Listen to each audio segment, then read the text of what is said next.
Ang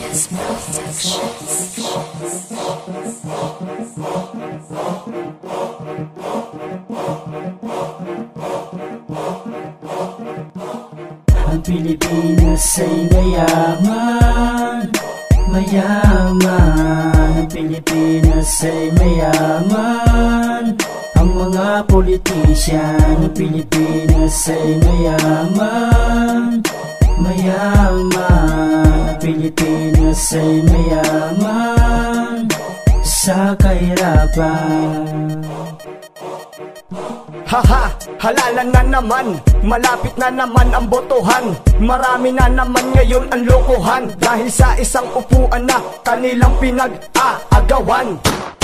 Kanya-kanyang pabanguhan, kanya-kanyang siraan. Mabait daw siya kuno, tapat daw at totoo ang hangarin. Kaya humihingi ng suporta para daw palarin ang bawat mamamayan. Ngunit pag nakaupo na pansarili lang naman nakapakanan, sariling bulsa ang nagkakalaman. Pasensya na kayo, matagal na namin yang alam. Ngunit sana'y magbago naman, tiwala kasi ng tao paubos na yan. Huwag sarili lang ang iangat, tulungan yung iba, tulad ng hirap tsaka salat. Ating yaman, ipamahagi sa lahat. Ang Pilipinas ay mayaman, mayaman. Ang Pilipinas ay mayaman.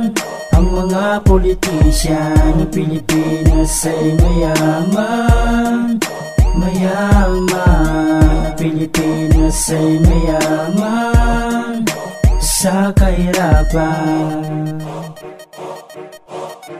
Mapepera na nga, gusto pang magpayaman. Nakikilala lang ang mahihirap pagpalapit na ang halalan. Nakakalungkot sapagkat paulit-ulit lang naman. Malapit na kaming magsawa sa gantong kalakaran. Huwag ituon sa ginto, kundi sa kapakanan ng bawat sambayanan. Kaban ng bayan, pare-parehas nating pakinabangan. Buti kayo, hindi nyo ramdam pag lahat ng bilihin nagtataasan. Ang lunas ba ay nasan? Sana'y wag nyo na kaming patalunin sa kapatagan, na magkaroon naman kami ng kapanatagan. Huwag puro dada at salita, sana'y mahabag naman kayo sa mga tulad naming maralita. Ang Pilipinas ay mayaman, mayaman. Ang Pilipinas ay mayaman. Ang mga politisyan ng Pilipinas ay mayaman, mayaman. Ang Pilipinas ay mayaman sa kahirapan. Pilipinas, bakit ganito? Ngayon puro dahas at saka gulo. Marami na ang nadadamay na mga inosenteng walang kamalay-malay sa pagputok ng baril sa kanilang kamay. Sakit ng bansa, palala ng palala.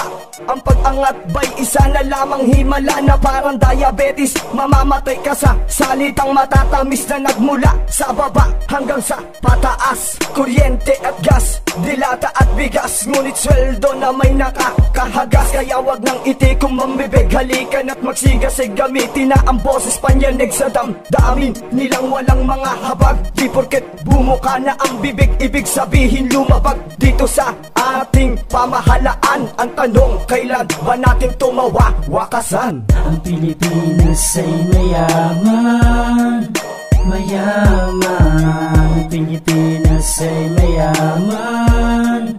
Ang mga politisyan ng Pilipinas ay mayaman, mayaman. Ang Pilipinas ay mayaman sa kahirapan.